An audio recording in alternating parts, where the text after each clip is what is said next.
The major and the minor 6th diminished scale are very interesting scales that give us a wealth of harmonical possibilities to use when you play chords.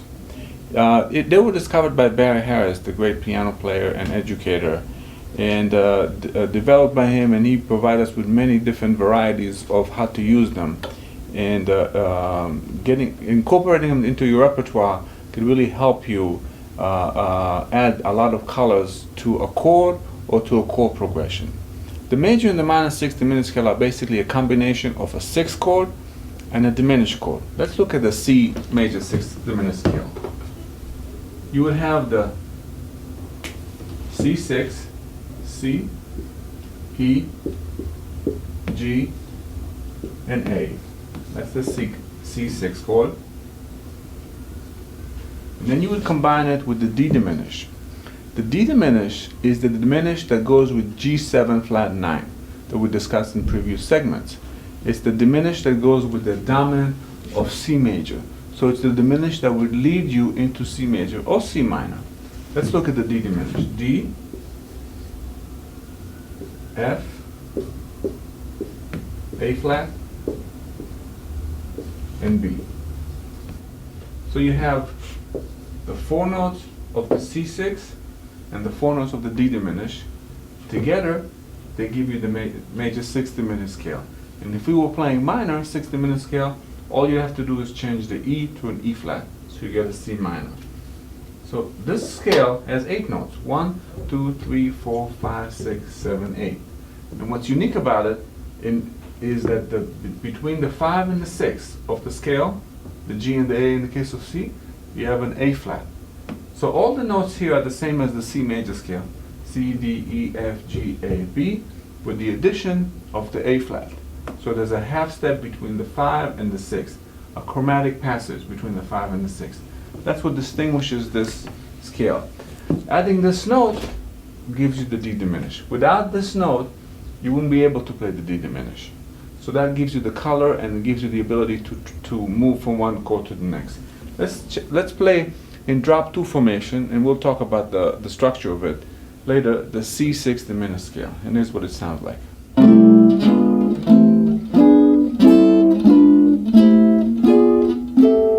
And all it is inversions of the C6 and inversion of the D diminished. Over and over again. So here's C6, D diminished, C6, D diminished, C6, D diminished, C6, D diminished, C6. The diminished helps you go back to the C6. In other words, if you're playing C6, you play the D diminished, it takes you back to the C6. So if you have, say, a bar of C, major chord, you might say C6, D diminished, and C6. The diminished chord leads you to the next chord, so you can use it when you play one chord, and instead of staying on that chord, you can use that diminished to make you create a passage, an harmonical progression within one chord movement. Let's do the same thing for minor. Let's do C minor. It's played in drop 3. C minor 6, D diminished. C minor 6, D diminished. C minor 6, D diminished. C minor 6, D diminished. C minor 6. So it's over and over again. The minor 6, the diminished, the minor 6, and diminished. If I keep going down, that's where I get. So this is the structure of the 6th diminished scale. The major 6th diminished scale, or if we were going to make it minor, make it a C minor 6th diminished scale, all you have to do is make the E and E flat. All the other notes are exactly the same. Let's look at different variations of the scale. Let's look at different possibilities that the scale gives us. One of them is when you have a chord for one bar, for example. Instead of just playing that one chord, you can incorporate the diminished scale that goes with that scale, with that chord, to create a motion. For example, if we take Irving Berlin beautiful song, How Deep is the Ocean?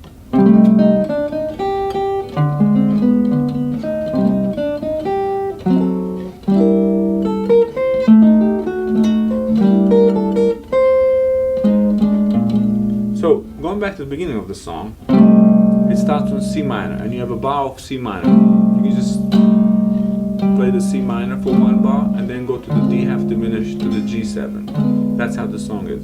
Or you can play the C minor in that one bar and fool around with the diminished that goes with the minor 6th diminished of C minor. Here's the, or in drum 3. So if I'm saying,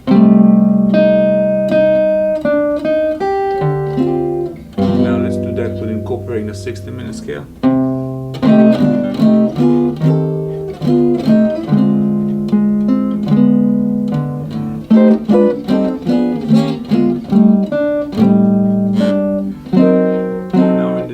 Part of the song.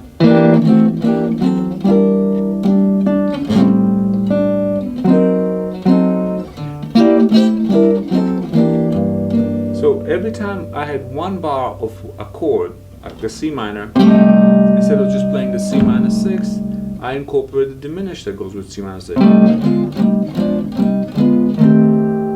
when I had the G minor,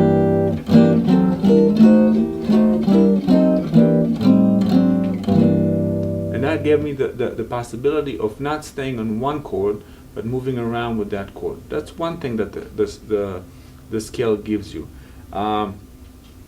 Another thing, for example, if we look at C6, C major 6 is also A minor 7, as discussed in previous segments. So if C6 is A minor 7, when you play C6 diminished scale, you're also playing like the A minor 7 with the diminished that goes with it. Here's C6, starting from here, and I'm going to go down the scale. It's C6 diminished scale. That's the C6, right? Now I'm going to use it as an A minor 7, and I'm going to take it into D7 to bring me back to G. So here's the C6. This time I'm looking at it as an A minor 7. And then I'm going to go to D7. And here's the G major 7. So what I did is I used the C6 as an A minor 7, and instead of just playing a bar of A minor 7 to the D7, I moved it up or down this time to the 6th diminished scale.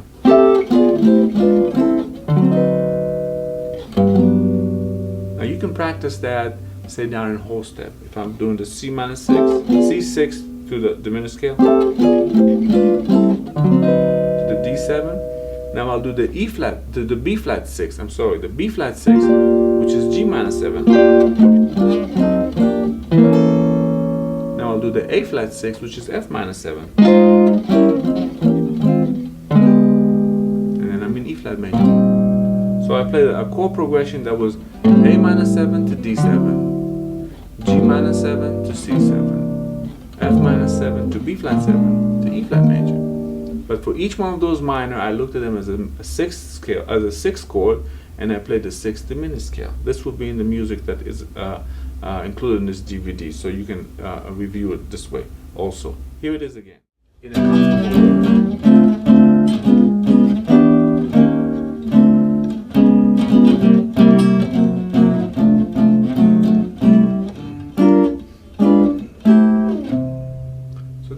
drop 2 voicings. Let's look at this one, the drop 2, 7, 3, 5, 1. 7, 3, very easily manageable. 7, 3, 5, 1. It is an octave higher. Sounds good, easy to play. A minor 7, let's go. D7 flat 5, G major 9, G.